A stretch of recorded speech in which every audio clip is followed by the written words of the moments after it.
Les tensions vont-elles baisser entre les Serbes du Kosovo et les autorités du pays? La minorité serbe a en tout cas démantelé les barrages routiers qu'elle avait installés pour bloquer l'accès à la frontière avec la Serbie. L'objectif était de protester contre une décision de Pristina qui devait entrer en vigueur ce lundi. Pristina voulait fournir des permis de séjour temporaires aux personnes entrant au Kosovo avec une carte d'identité serbe. Une mesure de réciprocité puisque Belgrade impose le même régime aux Kosovars entrant en Serbie. Le Premier ministre kosovar accuse la Serbie d'organiser les tensions. Les représentants de la Serbie, de leur côté, se disent prêts à prendre part au dialogue mené par l'Union européenne avec le Kosovo.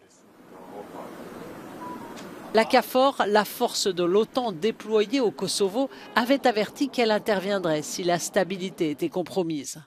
Sous la pression internationale, Pristina a repoussé la mesure d'un mois au 1er septembre. Mesure qui oblige aussi les Serbes du Kosovo, très fidèles à Belgrade, à abandonner leurs plaques d'immatriculation serbe pour des plaques kosovares.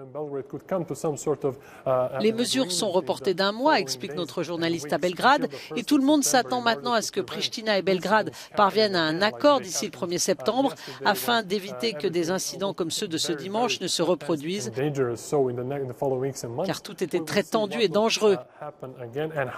Reste à savoir comment se déroulera la mise en œuvre de ces mesures le 1er septembre. Dušan Hadžinikolić, Euronews, Belgrade.